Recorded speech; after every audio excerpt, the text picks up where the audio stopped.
धन्यवाद मान्यवर कि आपने मुझे सेंट्रल एक्साइज अमेंडमेंट बिल 2025 पर बोलने का अवसर दिया और साथ ही मैं आभार व्यक्त करता हूं अपनी पार्टी की मुखिया आदरणीय बहन कुमारी मायावती जी का भी।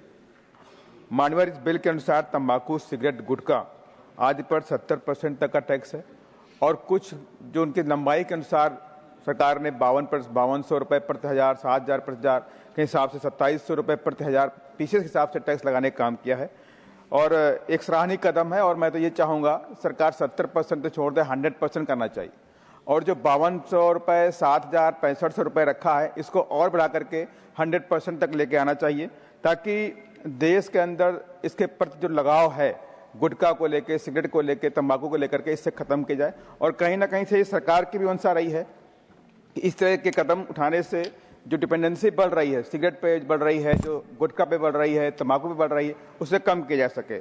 मानवर, हम सबको मालूम है कि एक बड़ा ही हानिकारक चीज़ है और इसकी वजह से देश के अंदर जितने भी पेशेंट कैंसर के बनते हैं हर साल, लगभग 15 लाख लोग कैंसर से प्रभावित होते हैं और उसमें से 15 लाख में भी 40% जो पॉपुलेशन है कैंसर पीड़ितों की, वो सिगरेट, तंबाकू और गुटखा से होती है, जिसमें ओरल है, लंग भी है, तमाम तरह के कैंसर और बनते हैं।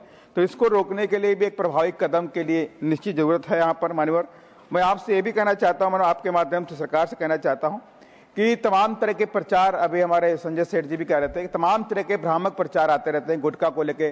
गुटखा कंपनी है लेकिन पान मसाला के नाम से प्रचार कर रही है, सेम चीज है, सेम सेगमेंट है। इस तरह के प्रचारों को रोका जाना चाहिए मान्यवर। साथ ही जो कई बार मैंने देखा भी है कि सरकार इसमें एक अवेयरनेस लाने के लिए कैंसर पेशेंट्स का भी इंटरव्यू दिखाती टीवी के ऊपर कि गुटखा खाने से हमें प्रॉब्लम हो गई और मेरा परिवार बर्बाद हो गया। इस तरह की एक्टिविटी को बढ़ाना भी जाना चाहिए। और साथ ही मैं कुछ सुझाव भी देना चाहता हूं मान्यवर कि जितने भी हीरो हीरोइन इसका प्रचार करते हैं टोटली प्रतिबंधित किया जाना चाहिए कि सिगरेट, तंबाकू, पान मसाला, गुटखा का कोई भी हीरो हीरोइन इसका प्रचार प्रसार नहीं करेगा।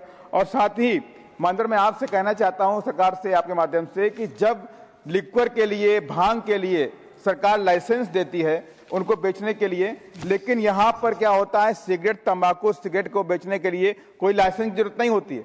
अगर आप इस पर भी लाइसेंस की व्यवस्था कर दें कि सेंट्रल एक्साइज डिपार्टमेंट उनको लाइसेंस देगा तभी वो उसको बेच सकते हैं, अदरवाइज उसको नहीं बेच सकते। तो 100% इस पर जो हमारे प्रभावित हो रहे हैं लोग, युवा प्रभावित हो रहे हैं, बुजुर्ग प्रभावित हो रहे हैं, कैंसर जैसी बीमारियां हो रही हैं, उस पर काफी रोक लगने का भी काम करेंगे। और साथ ही मैं आपके माध्यम से सरकार से भी कहना चाहता हूं मान्यवर कि जो दुकानें आसपास हॉस्पिटल के आसपास में है, स्कूलों के आसपास में है, उनको पूर्णतया प्रतिबंधित करना चाहिए ताकि बच्चे उन दुकानों से दूर रह सकें। बच्चे निकलते हैं, गुटखा खा रहे हैं, सिगरेट पी रहे हैं, ये सब बंद होना चाहिए। कहीं ना कहीं से हमारे देश का जो नौजवान है, हमारे देश का आने वाला जो जनरेशन है, उससे प्रभावित ना हो सके।